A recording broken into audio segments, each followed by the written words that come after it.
Et tout de suite, ma camarade Piquet-Cou, sur Radio Soupente, l'émission Arakaï va vous parler de Berthe Morisot, le secret de la femme en noir de Dominique Bonnat. Voilà, c'est effectivement le thème de notre partie artistique, c'est l'exposition Berthe Morisot au musée d'Orsay. On en parlera en fin d'émission. C'est quand même un parcours du combattant, mais ça nous a permis, enfin moi ça m'a permis en tout cas de découvrir Berthe Morisot à travers le regard de Dominique Bonnat, qui a écrit une bio qui s'appelle Dominique Bonnat, Berthe Morisot, le secret de la femme en noir. Dominique Bonnat est écrivaine et journaliste. Elle est très documentée, donc sa bio est très riche. Et avec tout ce qu'elle raconte, on rentre vraiment dans l'univers de Berthe Morisot. Là, je vais lire le tout début du livre qui permet de rencontrer Berthe Morisot à travers les yeux d'Édouard Manet. C'est une femme en noir, le chapeau dont les rubans s'enroulent autour de son long col de cygne et la robe à peine échancrée sur sa peau mate ont l'éclat lustré des ailes du corbeau. Le noir a coloré les yeux, sans pour autant effacer leur reflet d'or.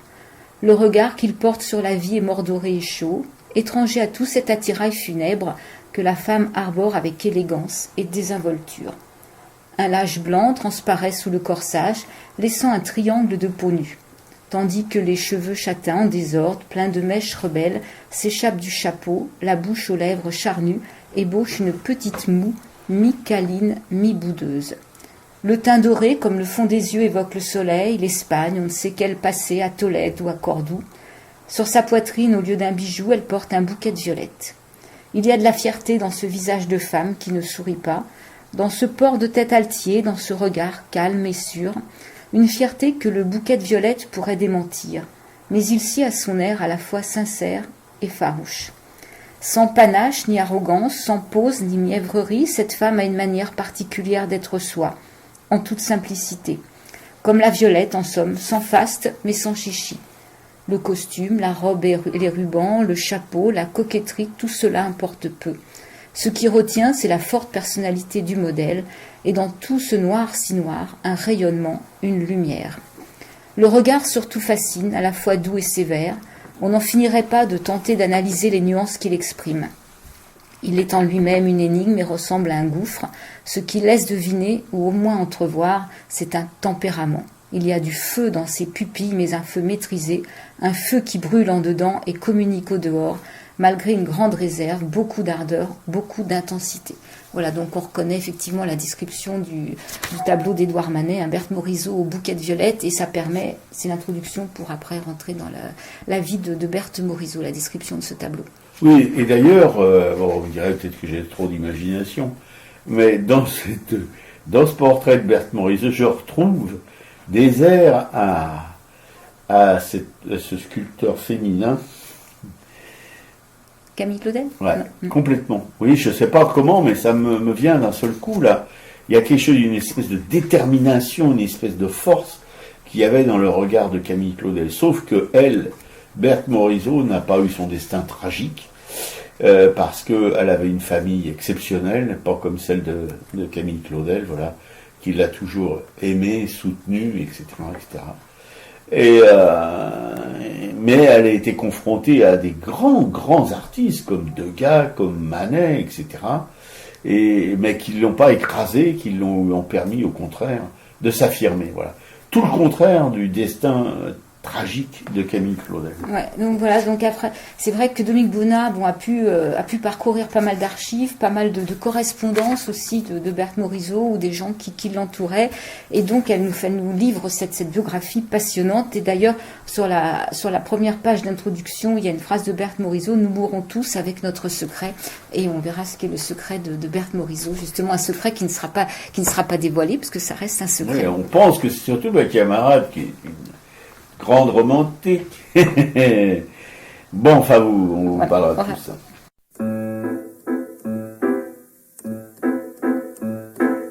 Il foutu le camp, le temps du lilas, le temps de la rose offerte, le temps des serments d'amour, le temps des toujours, toujours. Il m'a planté la somme, laissé l'adresse, puis il est parti, adieu Berthe. Si tu le vois, ramène-le-moi, dit le joli temps du lilas. On en sourit du coin de l'œil, mais on en rêve du grand amour. Je l'ai connu, j'en porte le deuil, ça ne peut pas durer toujours. Je l'ai valsé au grand soleil, la valse qui vous fait la peau douce. Je le croque et le fruit vermeil, à belles dents, à belle bouche. J'en ai profité du temps du lilas, du temps de la rose offerte, du temps des serments d'amour, du temps des toujours, toujours. Avant qu'il me quitte pour me planter là, qu'il me salue, adieu Berthe. J'en ai profité, t'en fais pas pour moi, du joli temps du lilas. Il vous arrive par un dimanche, un lundi, un beau jour comme ça. Alors chaque nuit qui se penche s'allume dans un feu de joie. Et puis un jour c'est la bataille, meurt la rose et le lilas. Fini le temps des épousailles, c'est la guerre du toi et moi. Et la flaque qui fout le camp sans nous crier gare. La rose c'est trop ouverte, on veut le rattraper, mais il est trop tard, le joli temps du lilas. Il vous plante là sans laisser l'adresse, il salue et adieu Berthe. Il vous file entre les doigts le joli temps du lilas. Mais va te balancer à ses branches, va t'en rêver dans ses jardins, va t'entraîner hanche contre hanche, du soir jusqu'au petit matin. Mais va t'en profiter du temps du lilas, du temps de la rose offerte, du temps des serments d'amour, du temps des toujours, toujours. Ne reste pas là, va-t'en le cueillir, il passe et puis adieu Berthe. T'en fais pas pour moi, j'ai mes souvenirs du joli temps que voilà. T'en fais pas pour moi, j'ai mes souvenirs du joli temps du lilas.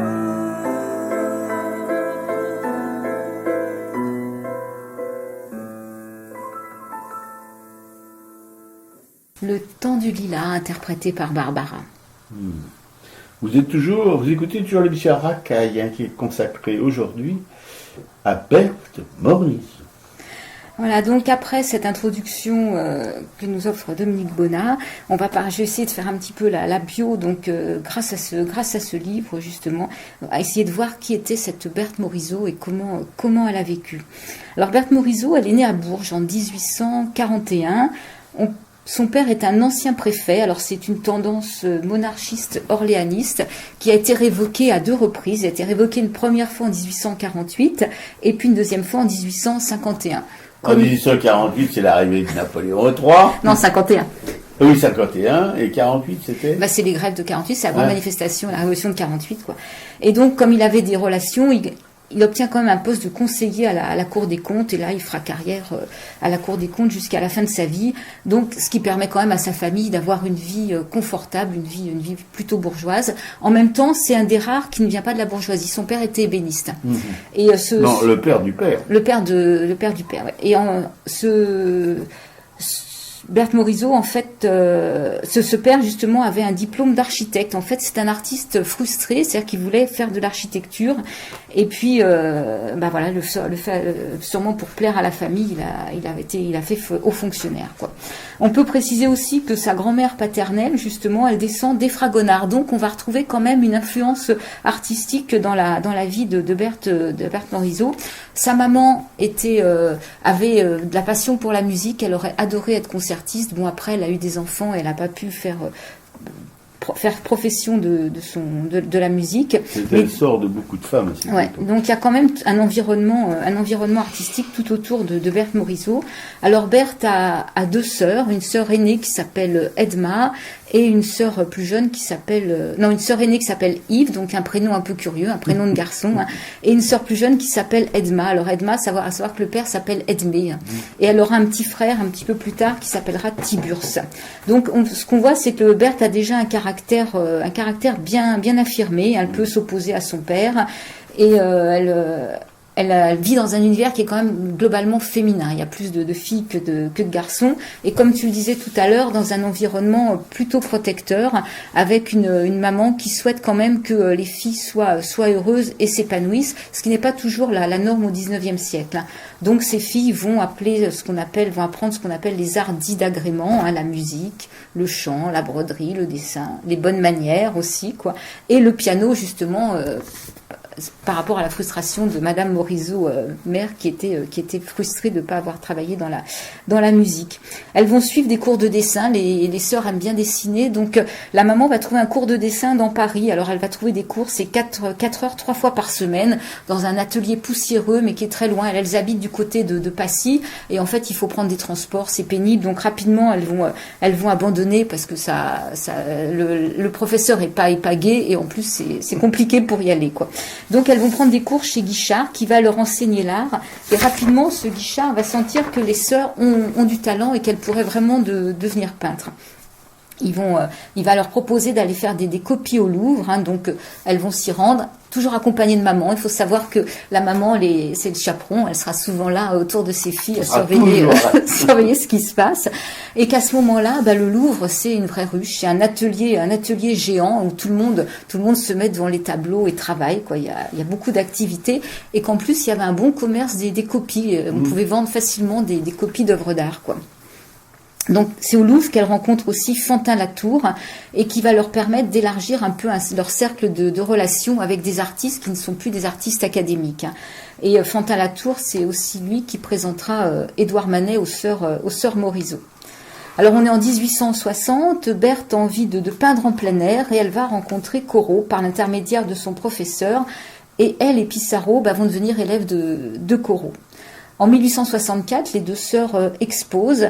Et aussi, on peut noter que sa sœur Edma était peut-être plus douée, elle sera plus remarquée, peut-être plus médaillée. En fait, elle se mariera et finalement ne fera plus de la peinture son métier. Elle va retrouver cette vie de femme mariée, à s'occuper de ses filles, donc et de son mari. Voilà, donc elle s'épanouira plus dans la peinture, tandis que Berthe, elle, a vraiment envie de continuer et de faire de la peinture son métier. Pendant que c'est un déchirement pour elle que sa petite sœur ne soit plus avec elle, parce que elles étaient toutes les deux complètement complémentaires, quoi. Ah, complètement. Oui, autant la sœur aînée Yves était un peu à part, elles étaient complètement fusionnelles. Ouais.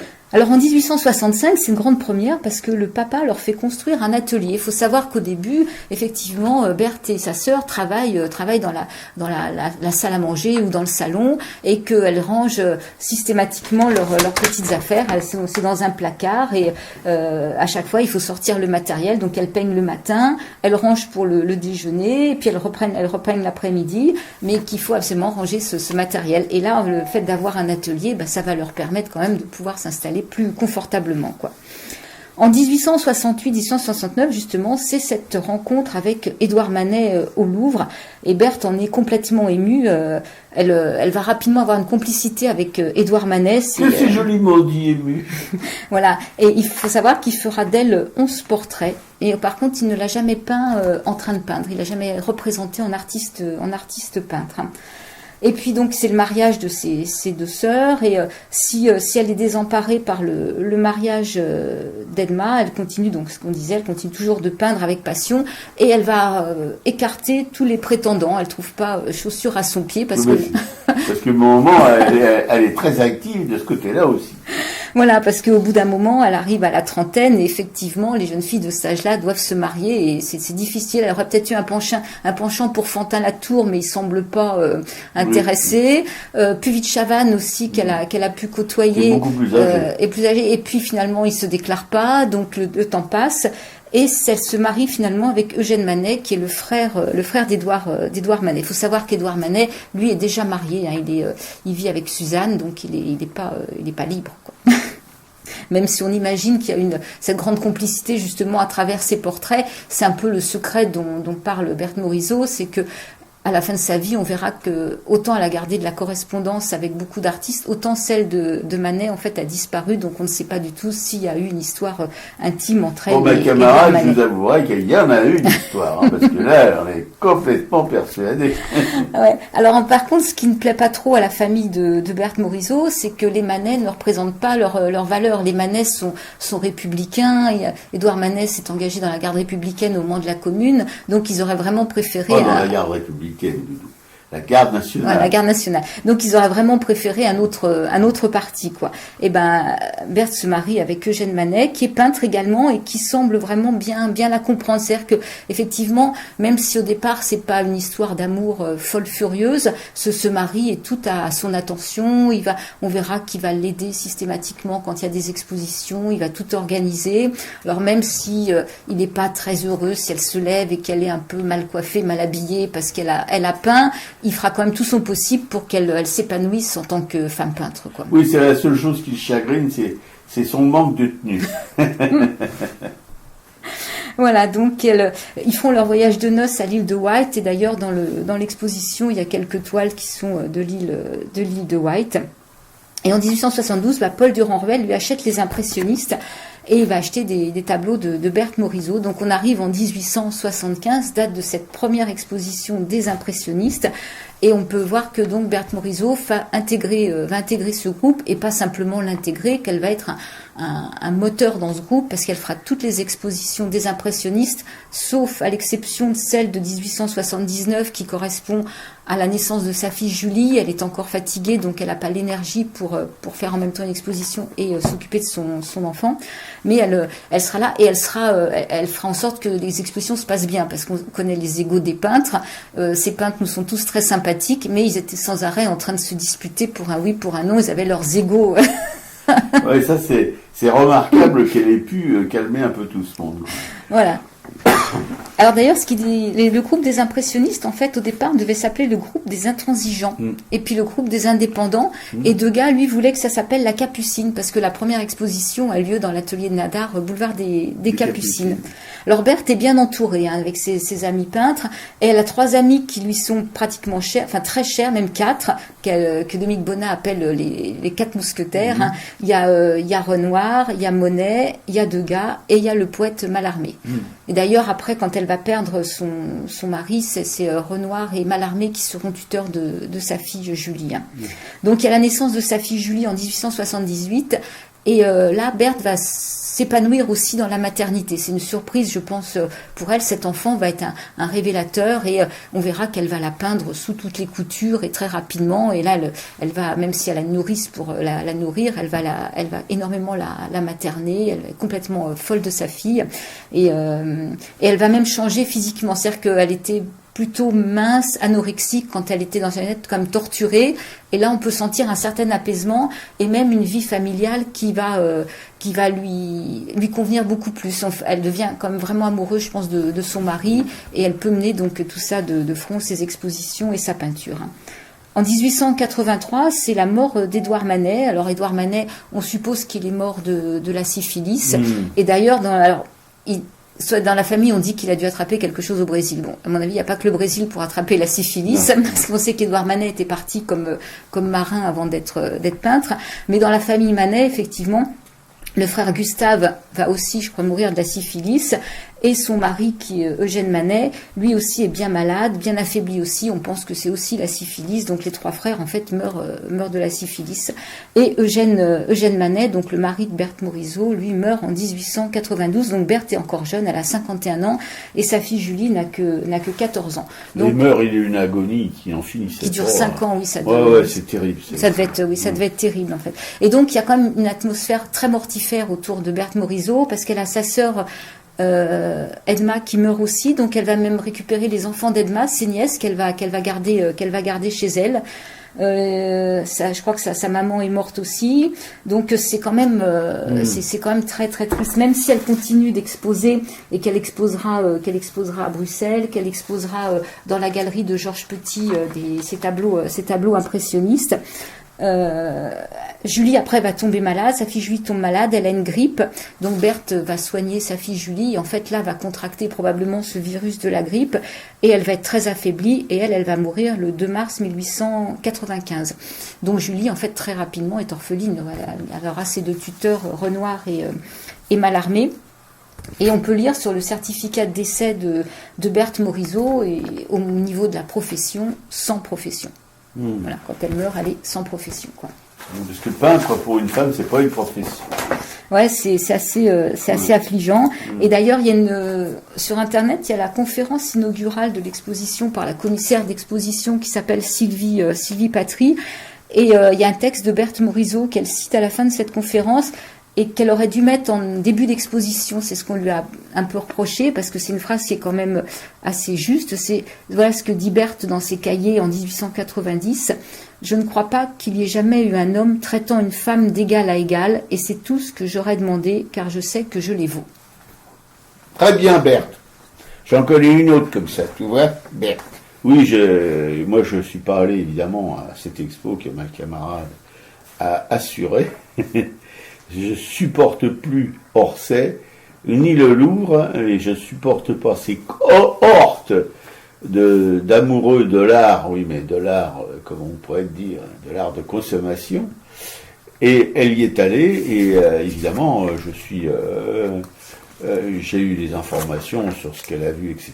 Mais surtout, j'ai lu avec elle le bouquin d'Anna, et là, je dois dire que autant sa peinture, non, je suis pas vraiment en symbiose avec son travail, mais en reconnaissant que c'est un vrai travail de professionnel, mais c'est trop connoté grande bourgeoisie parisienne.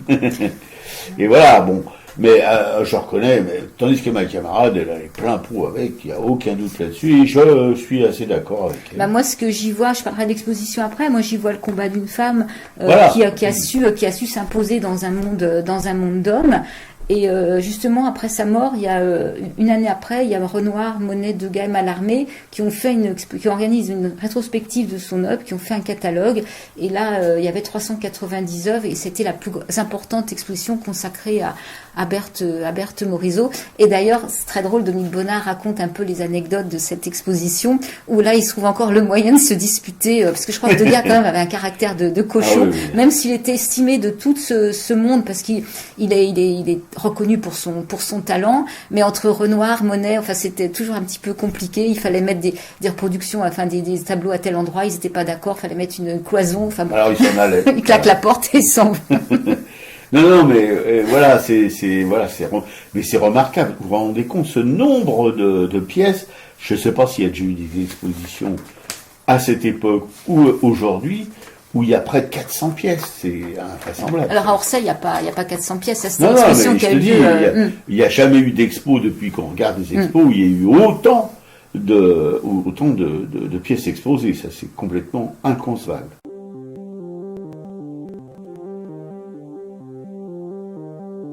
Malgré l'écran suet du néant, c'est pour mieux nous manger enfants, et les silences et les boucans, faut vivre.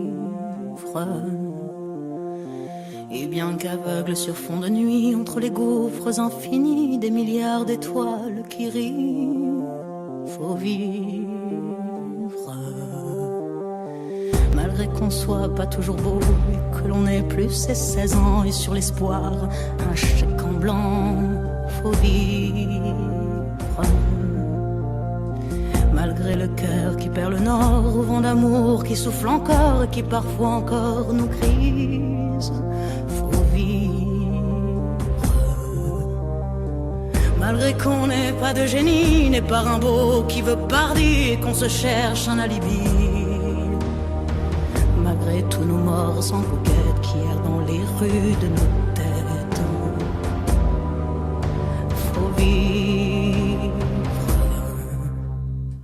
Malgré qu'on soit brave et salaud, qu'on ait des complexes à gogo et qu'on les aime, c'est ça le pire, faut vivre. Malgré l'idéal du jeune temps qui s'est usé au nerf du temps et par d'autres pris en chantant, faut vivre.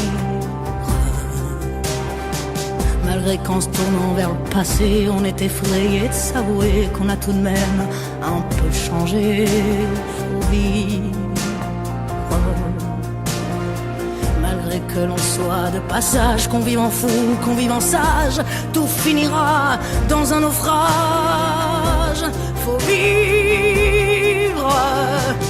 Malgré qu'au ciel de nos poitrines, on nous sentinelles endormies, dans un bruit d'usine gémit. Le cœur aveugle qui funambule sur le fil du présent qui fuit. Faut vivre.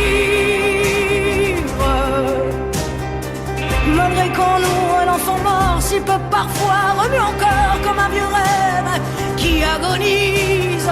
Faut vivre. Malgré qu'on soit dans l'engrenage des notaires et des héritages où le cœur s'écœure et s'enlise, faut vivre.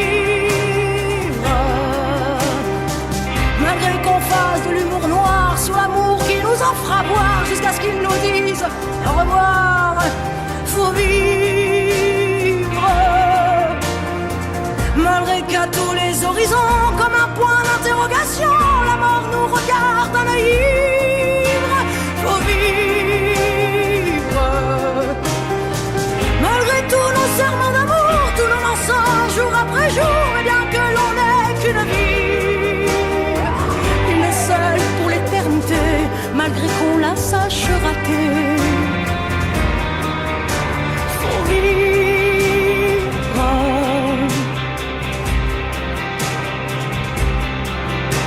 Faut vivre.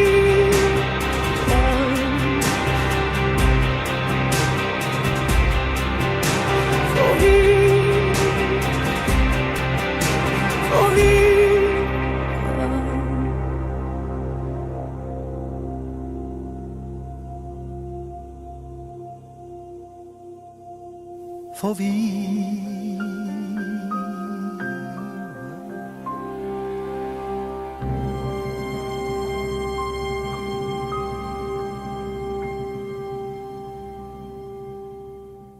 Faut vivre, Mélismel.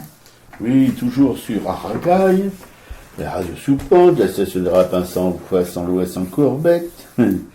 Et on va finir notre partie Berthe Morisot en vous parlant de son œuvre, en parlant aussi de l'expo que ma camarade a effectuée au musée d'Orsay en soirée, en pensant qu'en soirée il n'y aurait personne. Voilà, le leurre, effectivement. Et vous venez d'écouter Il faut vivre de Mélismel, bien entendu, que ma camarade vous a rappelé. Moi je vous le rappelle aussi, parce que tant qu'on y est, deux fois valent mieux qu'une. Ouais, donc effectivement, je pensais qu'un nocturne au musée d'Orsay, mais une nocturne c'est jusqu'à 10h moins le quart, j'ai peut-être un peu anticipé, j'y suis allée pour 8h. Donc j'arrive au musée d'Orsay, je rentre en 5 minutes dans l'exposition, donc je me dis c'est super, je suis fière de moi, je me dis c'était le bon moment. J'ai déchanté dès que j'ai passé l'entrée de la première salle. En fait, il y a 8 salles d'exposition, et là, effectivement, une foule compacte devant chaque tableau, ce qui fait qu'on ne peut pas profiter de l'œuvre de Berthe Morisot. C'est absolument impossible de voir quelque chose dans ces conditions-là. Donc, il y a 8 sections dans cette exposition. Donc, c'est peindre la vie moderne, mettre une figure en plein air, femmes à leur toilette, la beauté de l'être en toilette, une salle qui est très intéressante sur le fini non fini, fixer quelque chose qui se passe. Cette salle elle est bien parce qu'elle permet de voir que Berthe Morisot en fait avait une touche très spontanée et en fait ne finissait pas forcément ses tableaux, c'est-à-dire qu'elle restait dans l'impression, dans l'émotion. Donc on voit que les encadrements ont bien respecté ces coins de tableau où on voit quelques jetés de pinceaux avec le fond de la toile en fait qui reste apparent. Donc ça c'est important, de même que là c'est la commissaire d'exposition qui le précise dans sa conférence. Sur un tableau on voit encore les traces des bouchons qu'elle mettait pour pas que les peintures collent. Là, il mettait des bouchons en liège, et on voit que dans un coin il y a la marque du bouchon. Sauf qu'avec 10 personnes devant un tableau, effectivement, si on le sait pas à l'avance, on peut pas le remarquer, quoi. Ça, oui, c'est pas possible. Quand vous transportez plusieurs toiles, disons 2 toiles, vous mettez entre les deux, parce que vous mettez la peinture à la couche picturale à l'intérieur, les 2 couches picturales à l'intérieur, et pour pas évidemment qu'elles se collent, vous mettez aux 4 coins un bouchon, voyez-vous. C'est simple, hein, c'est pas. Voilà, moi j'ai des petits bouchons comme ça, quand je vais à Fontainebleau, une fois tous les 10 ans, pour faire un paysage, et ben j'emmène mes bouchons. Voilà, donc il y a cette salle, elle est intéressante justement. C'est dommage de ne pas pouvoir en profiter plus. Il y a un autoportrait d'elle où là on pourrait presque imaginer même que c'est encore une pochade tellement il y a juste son portrait qui est peint autour avec le fond qui est autour et la toile est complètement apparente sur les côtés, sur les bords. Il y a une salle qui est sur les femmes au travail. Alors les femmes au travail, c'est Berthe Morisot avait quand même une vie de bourgeoise, donc elle est entourée de femmes qui peuvent s'occuper de la cuisine, de la blanchisserie, du repassage. Donc elle a de la nourrice pour sa fille, donc elle a beaucoup représenté ces femmes au travail. Et en fait, quand elle les représente, c'est aussi en représentant un travail féminin. Et elle, dans ces cas-là, elle se place aussi comme une femme qui travaille, c'est-à-dire que elle se met peut-être pas sur le même plan que ces repasseuses, mais elle est une travailleuse, quoi. Elle est peintre travailleuse, quoi. Voilà, il y a aussi une salle consacrée aux fenêtres et seuils. Effectivement, il y a beaucoup de regards à travers les fenêtres, de jardins. C'est vraiment cette peinture impressionniste avec beaucoup de couleurs, beaucoup de fleurs. Et dans ces fenêtres et seuils, ce qui est intéressant, c'est qu'elle représente son mari Eugène Manet, qui est avec aussi sa petite fille, et c'est rare de voir des représentations du papa qui joue avec l'enfant. Donc elle les représente tous les deux. Surtout une fille. Voilà, donc ça c'est important de voir ça. Et justement, ce qu'on voit, c'est qu'elle travaille énormément, effectivement, en toutes ces lumières, ces transparences. Il y a un tableau qui s'appelle Le Berceau, où on voit vraiment le voile du berceau. Dans Ces femmes au travail, il y a une table à un moment avec une carafe, avec cette transparence du verre. Donc on voit vraiment que c'est une artiste, effectivement, du même niveau que ces Monet, ces Pissarro. Et dire qu'elle fait une peinture essentiellement féminine, ce serait quand même faussé. Elle fait une peinture bourgeoise, mais pas forcément féminine, parce qu'on peut voir que Renoir ou Monet ont également peint leurs enfants. Oui, mais elle peint surtout des femmes quand même.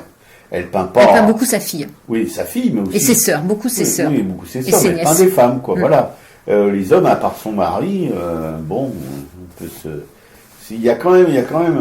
Non, mais moi, j'ai après avoir lu ce livre, effectivement, je suis assez persuadé que c'était quelqu'un d'important, qui avait un caractère extraordinaire, et puis qui a pu s'affirmer dans des milieux d'hommes pas rigolos du tout. Voilà.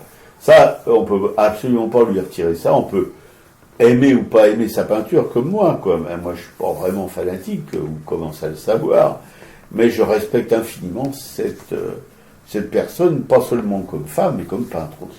Ouais, mais je crois que quand on voit les tableaux, moi le peu que j'ai quand même pu en voir, il y a beaucoup plus d'émotion que sur les reproductions qu'on peut voir sur les dépliants. Quand elle fait les jardins, elle a quelques marines aussi quand ils sont à l'île de Wight. Ah, j'aime bien ça. Et ces marines sont vraiment j'aime bien fortes. Ces marines. J'aime bien aussi ces peintures de ces servantes, ça, machin, tout le petit personnel d'une maison bourgeoise que je trouve bien faite, quoi, voilà. Mais je suis un petit peu agacé par toutes ces tenues bourgeoises, toutes ces choses. Hein, bon. C'est dans mon tempérament. Ouais. Mais donc, on peut pas conseiller d'aller voir cette exposition. Elle se termine le 22 septembre parce que je pense que ça va être plein tout le temps. Sauf peut-être voir le nocturne, mais carrément à 9h, 9h15, pratiquement en fin de fermeture, avant la fermeture du musée. Mais là, effectivement, on ne profite absolument pas. Moi, je voulais avoir l'impression, pour me rendre un petit peu compte du travail par rapport à ce que je voyais sur des illustrations. Donc, je suis très contente d'y être allée, mais c'est une frustration énorme. Donc, comme tu disais, Robert, il y a des toiles quand même qui sont au musée Marmottan, là, qui ont été rapportées à Orsay, mais il faudrait aller au musée Marmottan quand l'expo sera terminée, et là, pouvoir s'installer confortablement et regarder son travail. Mais on n'en avait pas vu dans ce petit village, à Vernon. À Vernon, je me souviens plus. Il me semble qu'il y avait une ou deux peintures de Berthe Morisot. Ouais, je me souviens plus. Et plus. puis, il doit y en avoir aussi où il y a l'ancien atelier de Monet, là aussi. À Giverny. Oui, je pense, oui. Qu'il devrait y en avoir, en tout cas. Ouais. En tout cas, effectivement, il faut aller chercher son travail ailleurs que dans cette exposition pour l'instant. Oui, ce sont des expositions, je dis, ce sont maintenant des entreprises commerciales, mais voilà, il faut louer, il faut réserver ses places, non, c'est n'importe quoi. Hélas, c'est même pas de la culture. Tous les gens qui vont là-dedans, ils voient rien en réalité, voilà. Eux, par exemple, ils pourraient avec avantage compulser des revues avec des reproductions, parce que je pense pas qu'ils soient sensibles à la vision des œuvres originales. Voilà, c'est mon point de vue. C'est pas du tout un point de vue élitiste, hein, pas du tout, mais comment on peut apprécier, c'est comme les gens qui vont au bord de la mer, sur les plages, à 10 000 sur une plage, comment ils peuvent apprécier leurs vacances comme ça, voilà. Ouais. Et comment on peut apprécier une œuvre, surtout des œuvres où c'est pas des œuvres monumentales, ce sont des formats petits ou moyens, et des scènes qui sont très, très, très fragiles, enfin. Voilà, il faut pouvoir observer des détails pour se convaincre de la valeur de cet artiste. Mais là, c'est impossible. Alors, qu'est-ce qu'il fout là? Ouais. Alors, il paraît, c'est Dominique Bonnat qui le raconte, que Berthe Morisot serait la première à avoir peint des nymphéas. Ah ouais? Et que c'est Monet qui s'en serait inspiré après. Oui, alors, qu'on retient que les nymphéas de Monet, mais voilà, c'est bien de le dire aussi, quoi. Les blés sont mûrs et la terre est mouillée. Les grands labours dorment sous la gelée. L'oiseau si beau hier s'est envolé. La porte est close sur le jardin fané.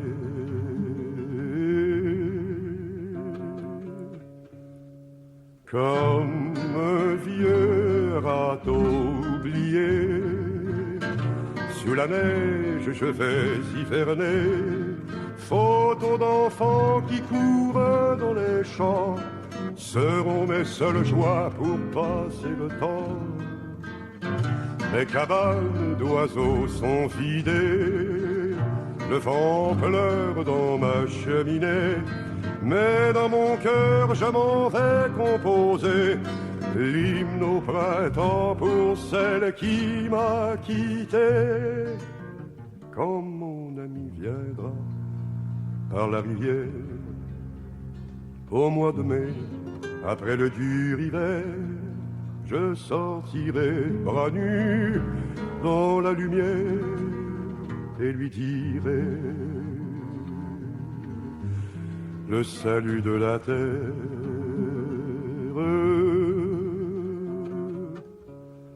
Vois, les fleurs ont recommencé dans les tables qui rient les nouveau-nés. Viens voir la vieille barrière rouillée, endimanchée de toiles d'araignée. Les bourgeons sortent de la mort, papillons ont des manteaux d'or. Près du ruisseau sont alignés les fées, et les crapauds chantent la liberté. Et les crapauds chantent la liberté. C'était l'hymne au printemps, Félix Leclerc. Et nous passons tout de suite, camarades, auditrices, auditeurs, aux expositions. Les expositions, donc, on zappe le musée d'Orsay, on attend Marmottan ou d'autres lieux pour voir Berthe Morisot.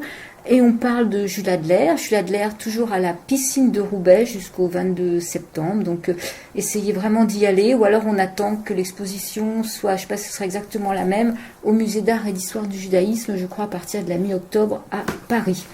Jusqu'au 6 octobre, si on est sur Roubaix, on peut aller à la Villa Cavrois, voir la sculpture d'Eugène Daudaigne. Si on ne la connaît pas, c'est l'occasion de la découvrir, sachant qu'il y a une de ces sculptures aussi dans le jardin à l'entrée de la piscine, hein, Roubaix.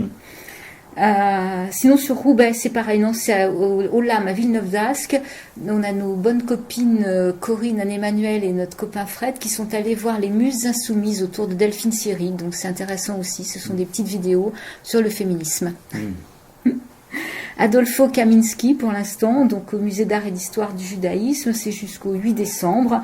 Adolfo Kaminski, faussaire et photographe, c'est peu dire, hein, c'est vraiment réducteur par rapport à cet homme qu'il faut découvrir. On peut aussi écouter l'émission qu'on a mise en ligne récemment. Un parcours sonore, Jean de la Seine, à voir découvrir, donc on peut le prendre sur l'ordinateur, l'écouter chez soi, ou alors encore mieux, l'écouter en se promenant sur les rives de la Seine pour découvrir la vie au XVIIIe siècle le long de ces bords de Seine, la vie animée. Au château de Vascueil, à Bernard Buffet, donc château de Vascueil, c'est dans l'Eure, et là il y a une rétrospective Bernard Buffet. Ouais, et ce serait bien d'y aller parce que c'est très rare les rétrospectives Bernard Buffet. comme on sait, il est haï par beaucoup de gens et adoré par d'autres, mais c'est ceux qui haïssent qui tiennent le haut du pavé. Mais nous, on l'avait défendu, on avait fait une chouette émission sur lui quand il y a eu une exposition au musée d'art moderne. Ouais. Oui, le musée d'art moderne, parce qu'il a un fond du fait énorme. Voilà. Alors, mais tu n'as pas parlé des graveurs là. Non, et une exposition, effectivement, un mail qui vient d'arriver de Christine Gendre-Bernard, une exposition qui s'appelle Synchronie invisible. C'est à la Fondation Taylor. La Fondation Taylor, c'est, je vais retrouver l'adresse. C'est sur le papier. Ouais, c'est 1 rue de la Bruyère, dans le 9e arrondissement à Paris. Donc, c'est une fondation, mais c'est un lieu qui accueille régulièrement des graveurs. Nous, c'est là qu'on avait vu une exposition de Thierry Morciot et d'un graveur plus ancien. Il y a un concours, je crois, tous les ans, donc c'est vraiment un lieu assez riche en expositions. Et là, donc, cette exposition, c'est un échange France-Brésil. Donc, gravé maintenant, Université Fival. Donc, ce sont des graveurs brésiliens et français qui sont exposés. Et en particulier, donc, il doit y avoir moins une gravure de Christine Gendre-Bernard qu'on avait vue rue des Cascades à l'Espagne. Ah ben moi aussi je l'ai vu. Ouais, ah bah oui. Ouais, qui travaillait sur les migrations, sur les migrants. Donc voilà, c'est juste ça, c'est une exposition qui a un vernissage le 5 septembre et qui va durer jusqu'au 28 septembre, donc du mardi au samedi 13h à 19h. C'est gratuit, donc il faut y aller. Oh, c'est un beau lieu.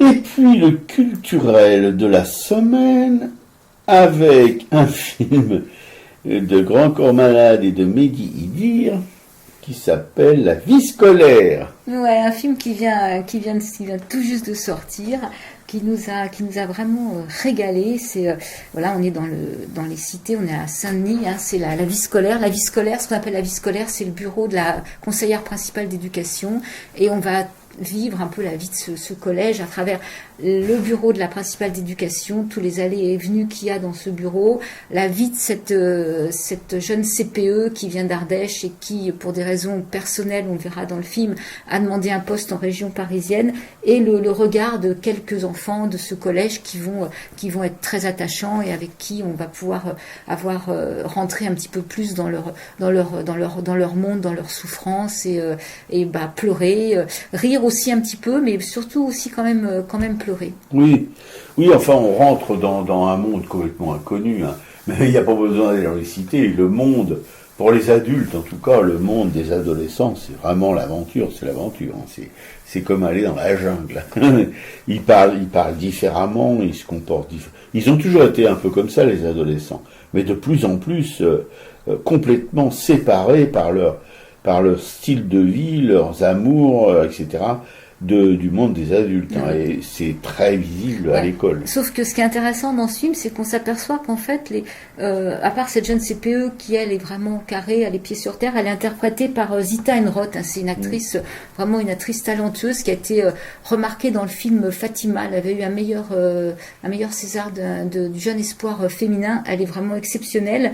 Et ce qu'on voit, c'est que finalement, les adultes qui travaillent autour d'elle, ces jeunes pions, ces pions qui sont plus si jeunes d'ailleurs, sont aussi défaillants. C'est-à-dire qu'on a aussi beaucoup d'adultes qui finalement ont perdu les limites de ce qu'ils pouvaient faire, même par rapport aux enfants. Ils ont gardé eux-mêmes une part d'adolescence. Enfin, il y a une barrière qui manque entre ce monde des adultes et ce monde des adolescents, justement. Oui, dont un prof d'histoire qui est particulièrement odieux, bien propre sur lui, blondinet et tout, mais qui comprend rien du tout, hein, aux gens qu'il a devant lui, aux enfants qu'il a devant lui. Voilà. Ça, c'est terrible, mais ça, c'est normal en même temps que dans cet immense monde scolaire, il y a de temps en temps des bugs. Voilà. Et c'est vrai que Mehdi Idir vient aussi, et Grand Corps Malade ont été dans des établissements similaires. Alors c'est vrai que ça fait quelques années, mais ils sont restés pas mal dans les bureaux aussi maintenant à regarder ce qui s'y passe. Donc ce film est quand même un film qui est véridique. C'est-à-dire qu'on n'est pas dans c'est un doc, on n'est pas dans le fantasme. Et les 3/4 des acteurs sont des acteurs non professionnels. Il y a eu des castings dans la cité, et ils sont remarquables. Ah oui. Non mais on peut pas vous en dire trop parce que, mais vous allez, par exemple, parfois vous allez quand même exploser de rire, hein, ou exploser en larmes, mais de rire aussi. Et puis, alors, donc, c'est au Méliès à Montreuil, un cinéma mythique, hein, le Méliès de Montreuil. Surtout avec le vendredi la Martinez pas loin. Le midi à midi, c'est 3,50 € la place. On peut pas trouver mieux ailleurs. Non, et vous pouvez aussi aller vous restaurer au Café Salé, entre autres. Hein, mais à Montreuil, il y en a pas mal de bistrots.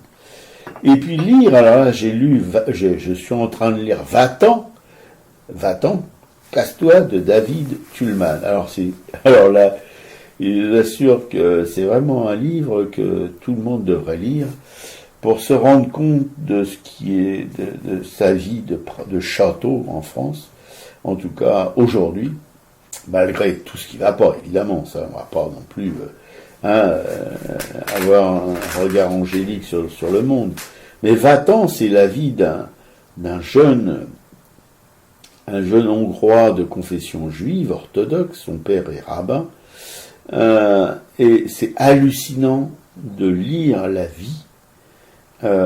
C'est au début du siècle, au début du XXe siècle, la vie de ces communautés juives d'Europe centrale. Et là, on est en Hongrie, et curieusement, la Hongrie, c'était presque un refuge pour les juifs depuis l'exode des juifs espagnols pendant l'Inquisition. Ils ont été reçus en Hongrie, il y a des villages qui leur ont ouvert leurs portes et tout. Bref, il y a une espèce de tradition en Hongrie, mais ça n'empêche pas l'antisémitisme, hein, mais c'est un antisémitisme par rapport à celui de la Pologne ou de la Russie. Il n'y a pas de pogrom en Hongrie, en tout cas dans ce bouquin. Voilà. Et de voir ce petit garçon, David, que son papa, on peut pas dire qu'il le chasse, mais qu'il le met dehors, à 8 ans, avec une couronne en poche, 5 semaines de marche pour rejoindre la prochaine yeshiva où il continuera à approfondir ses connaissances sur le Talmud, parce que son père, qui est rabbin, le destine au rabbinat aussi, voilà. Sauf que le petit David, il va pas tout à fait suivre la voie de son papa, voilà. Mais il faut voir les conditions effroyables de vie de cet enfant. Comment il a survécu? Ça me pose vraiment des questions. Puis en plus, il est devenu, après, un jeune homme très très costaud, etc., en mangeant pratiquement pas, en mendiant sa nourriture, etc., avec ses parents, sa maman, évidemment, parce que son papa, ce juif orthodoxe, les hommes étudient les textes sacrés, mais ils travaillent pas. C'est la femme qui se cogne tout, quoi. Voilà. Et là, il y a des passages qui sont vraiment... Enfin, on peut pleurer quand même pas mal, on peut aussi rire, on peut aussi se poser des questions, on peut aussi découvrir un monde, mais complètement... c'est inouï, on ne peut pas s'imaginer que ça ait existé un monde pareil, voyez-vous. C'est quand même... parce qu'en dehors de l'antisémitisme latent partout, en France, dans toute l'Europe en tout cas, en dehors de ça, il y a les conditions de vie, mais imposées, si vous voulez, par la religion. Là, c'est pas des conditions de vie imposées, parce que, si vous voulez, ce papa, il est rémunéré par l'État hongrois, qui rémunère les catholiques, les protestants et les juifs, mais il est rémunéré, c'est ridicule, quoi. Il peut pas vivre avec 3 filles, un garçon et sa femme et lui. Ça fait quand même 6 personnes à la maison. C'est très très difficile de manger tous les jours à sa faim. Le menu ordinaire, c'est un oignon et un bout de pain. Quand il y en a, hein, c'est pas tous les jours. Voilà. Donc ce petit garçon, il va avoir qu'une obsession dans la vie, c'est bouffer. Voilà, trouver de quoi manger. Non, vous verrez. Je vous assure que c'est un livre vraiment à lire pour un peu s'éloigner de notre confort. Malgré tout, je parle pas des gens qui couchent dans la rue, hein, ni de tous ces gens-là. Évidemment, des sans-abri, des sans-logis, des sans rien du tout. Mais de ceux qui ont un logement, de ceux qui mangent à peu près tous les jours à leur faim, etc., qui ont un travail, c'est vraiment le paradis. Voilà. Ça s'appelle Va-t'en, et c'est de David Tullman. Merci les boîtes à lire de nos gens. Ouais, voilà, c'est des bouquins que je trouve dans les boîtes à lire, qui font une concurrence sauvage aux éditeurs, aux libraires, à tous les gens qui s'occupent de diffuser la lecture. Mais bon, voilà, c'est quand même quelque chose que les livres puissent vivre d'autres vies que rester dans les bibliothèques ou aller à la poubelle. Bon, c'est bien. Vous êtes toujours sur Radio Soupente, la station des rapins sans foi, sans loi et sans courbette qui émet depuis un garni et diffuse sur internet aracaille.fr. Nous allons passer au remerciement à Claude et André, nos auditeurs de la Nation, Karine Ouzette, une auditrice de la banlieue éloignée, maintenant une artiste aussi qui commence à se débrouiller, Marie-Christine Béguet, une graveuse à Pugeot dans le Gard, Claude et William, nos amis de Brest, Jean-Paul Souraz, un camarade artiste, mais un bon, hein, attention, hein, c'est pas un rigolo, de Coudekerque-Branche, dans le Nord, pas loin de Dunkerque. Claudine, une copine à Piquécou, qui fréquente l'art aussi assidûment. Voilà. Jean Peduzzi du Val d'Oise qui nous envoie de temps en temps des infos. Corinne, Sabine, Anne-Emmanuel et Frédéric, des camarades artistes aussi. Un art un peu sauvage, mais qu'on aime beaucoup. Joël, notre Arlésienne du Caire, qui est en ce moment même en Afrique. Il est vraiment très extraordinaire comme personnage.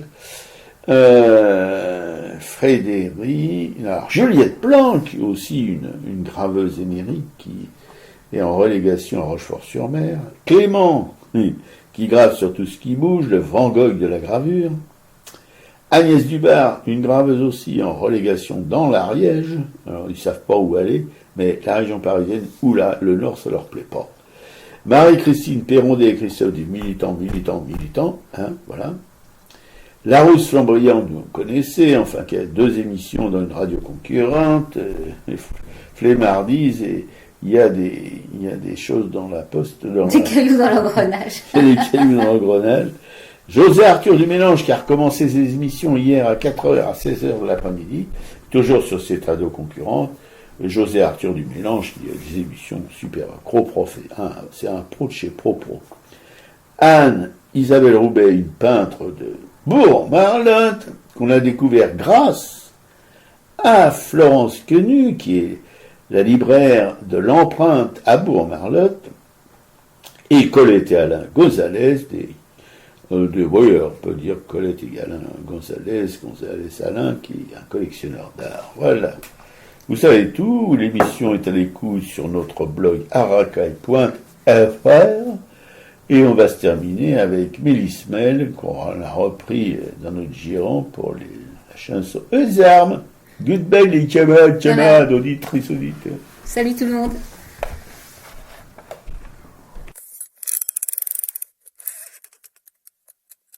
C'est la lutte finale, un combat d'initiés sont les perdants qui gagnent, nos dames émancipées, les médias sous le roi, mon peuple articulé, d'un pantin au long bras, faut pas venir pleurer. Allons enfants de la patrie, le jour de gloire est terminé entre nous deux. La tyrannie sous l'étendard sang élevé, entendez-vous dans nos campagnes mugir nos pauvres de faim de froid, qu'ils viennent jusque dans vos bras, pleurer dans nos villes, nos sarcasmes aux armes,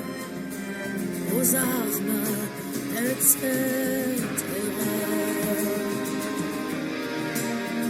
Que veut cette horde militaire de traîtres et de rois conjurés quand ils nous traînent, quand ils nous traitent de cons, de braves, de pauvres français quoi?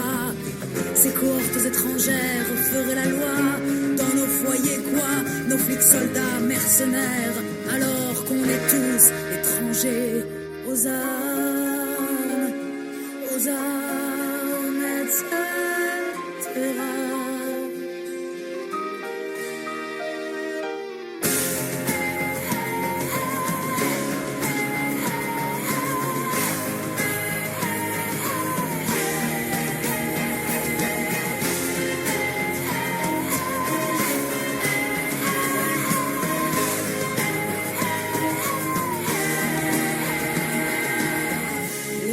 opprime et la loi triche. L'impôt se rit des malheureux, nul devoir ne s'impose aux riches. Le droit du pauvre est un mot creux, des preuves qui se ramassent à l'appel. L'égalité n'existe pas de droit sans devoir, dit-elle. Égaux à la naissance parfois, liberté, liberté chérie,